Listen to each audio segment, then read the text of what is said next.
Hola, hola, y bienvenidos a the Gringa Spanglish podcast. It is time for season 2. Thanks, as always, for listening. It's good to be back for another season with you all, my favorite anonymous humans. If you missed season 1, fear not. It's waiting for you, as well as the paperback book with each story for your reading pleasure, link in description. Do you ever feel like you're drowning in stuff you don't need? Or that your junk drawer is scarier than any movie you've ever seen? This one is for you. The holidays tend to load people up with tons more stuff that they don't know what to do with. So today we are going to talk about minimalism or minimalismo. The speed today will be fast, and 20% of the story will be in Spanish. At the end, you can listen to the whole story in Spanish at the same fast speed. Now, one quick note is that if fast is too much for you, you can dial the speed down or up on your podcast player to hit the sweet spot for your skill level. So it's only fast speed if you leave the speed untouched. You'll get your 25 words and phrases, peep them in the description, and make your cuts to get the short list that you need to succeed. Here are those words from this episode in order of appearance. La primavera is the spring. Compartir is to share. Antiguo is old, ancient. La popularidad is popularity. Reconozco, from reconocer, is I recognize. La pandemia is the pandemic. Atestada is crowded. La llegada is arrival. Mantener is to maintain or keep. La alegría is joy. El método is method. A la misma vez is at the same time. Dejar ir is to let go. Contrariamente a la intuición is counterintuitively. Los aparatos electrónicos are electronic devices. El propósito is purpose. Le cuesta mucho, from costar, is it's hard for them. Las redes sociales are social networks. Se tratan de, from tratarse, is they are about. Paso por paso is step by step. Echar is to throw out. Tras is throughout. No vale la pena, from valer, is it's not worth it. Navegas, from navegar, is you navigate. And las pertenencias are belongings. Minimalismo. The topic of the day is minimalism, the idea de living with less. It's a tema that me ha interesado throughout the years, but especialmente starting in la primavera of 2022. I want to leer todo lo that there was about minimalismo, and in the process, I have aprendido algunas cosas that quiero compartir with you. Minimalism is an antiguo concept, but it arrived at popularidad in the 60s and 70s with some popular figures, ningún nombre que reconozco, explaining the benefits. Right now, we are in un periodo de cluttercore, where many people, debido a la pandemia, están filling their spaces with a multitud de cosas, making for an atestada and busy appearance by design. But before the locura of the hoarders, in the US, I started to oír más on the topic of minimalism 10 years ago with the llegada de Marie Kondo. Ella spoke of how we should mantener only the things that bring us alegría. In her método, la persona takes all the cosas from their closet, their armarios, and wherever there was ropa, and puts todo en un lugar like la cama a la misma vez. The idea is that the person estará impresionada with the amount of things that they tiene. Then, thing by thing, the person starts to decidir if an article of ropa le trae joy or not. And so show, in the book, there are cases of people echando bags and bags of clothes that don't fit, fuera de style, or with some sentimental significance. Pero also, hay decisiones difíciles to make, like, do I really need 5 suéteres negros? And the most difícil para todos is to keep clothes or things that representan the person we want to ser. O sea, thinner or more profesional, o cuando en reality, we know that we need to dejar ir esas expectations. At the end, those people se sienten freer, con closets más spacious, and it is easier to agradecer what they have. Contrariamente a la intuición, with less possessions, people feel that they have más. But Marie Kondo isn't the única who talks about minimalism. Cal Newport escribió a book about minimalismo digital llamado, you guessed it, digital minimalism. In his book, the person has to decide to delete all the aplicaciones en su teléfono and to hide the aparatos electrónicos in their lives for 30 days. Okay, not all the apps and devices, but cada one that does not have a work purpose or an essential propósito of communication with important people se va. Sometimes the decision le cuesta mucho because they are giving value where it's not warranted, like the necessity of redes sociales.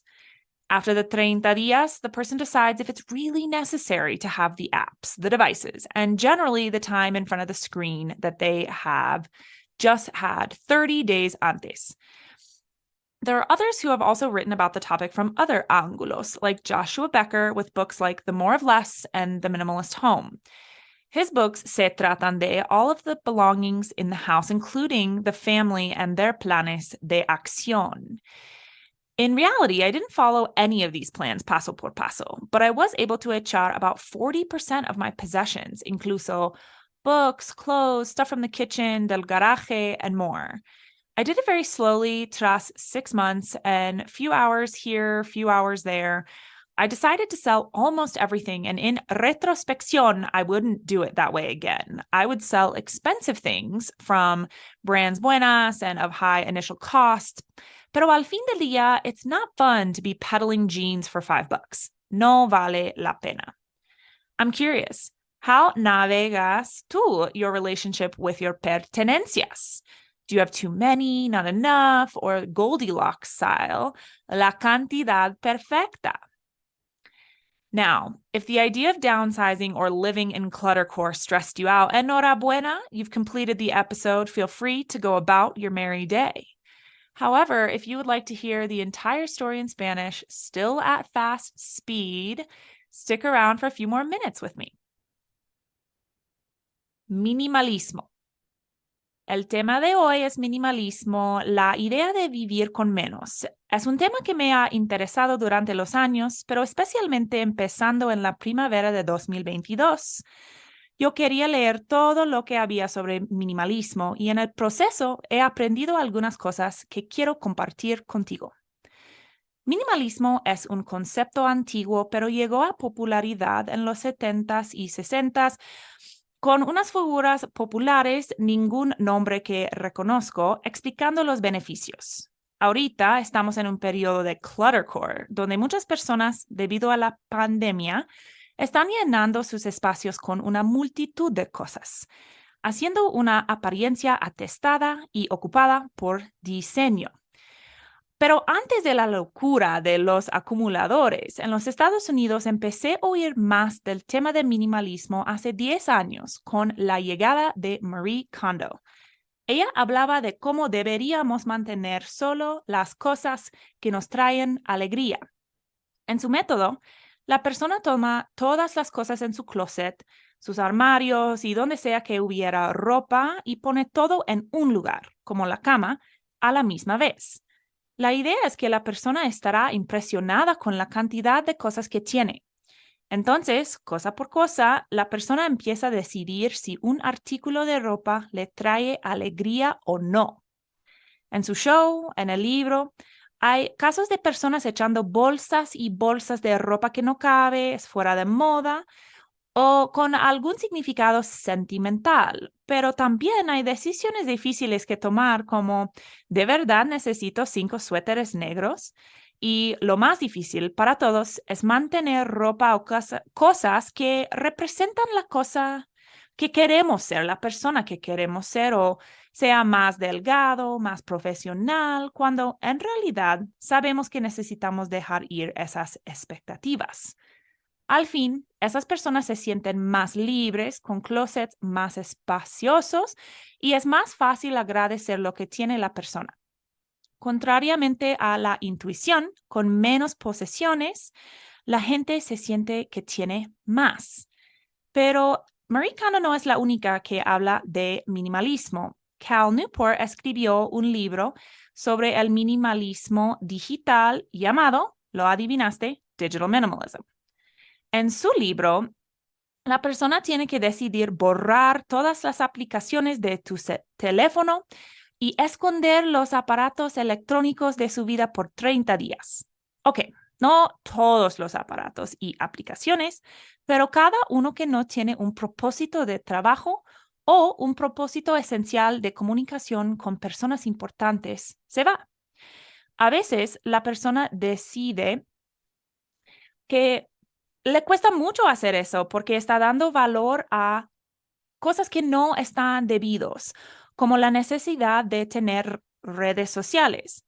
Después de los 30 días, esa persona decide si es actualmente necesario tener las aplicaciones, los aparatos y en general el tiempo enfrente de la pantalla que acaban de tener 30 días antes. Hay otros también que han escrito sobre el tema de ángulos distintos, como Joshua Becker, con libros como The More of Less y The Minimalist Home. Sus libros se tratan de todas las pertenencias de una persona en la casa e incluyen a la familia en sus planes de acción. En realidad, no seguí ningún de esos planes paso por paso, pero sí logré echar más o menos 40% de mis posesiones, incluso libros, ropa, cosas de la cocina, del garaje y más. Lo hice de manera muy lenta tras 6 meses, unas horas aquí y otras allá. Decidí vender casi todo. En retrospección no lo haría así de nuevo. Yo sí vendería las cosas caras de marcas buenas y de costo inicial muy alto, pero al fin del día no es nada divertido andar vendiendo jeans por $5. No vale la pena. Estoy curiosa, ¿cómo navegas tú la relación con tus pertenencias? ¿Tienes demasiadas, no suficientes o, al estilo de Goldilocks, la cantidad perfecta? Well, hopefully this episode was informative, and who knows, maybe one day you will tackle that junk drawer. Thanks for being back with me for season 2. That is it for today. Es todo para hoy. Hasta la próxima.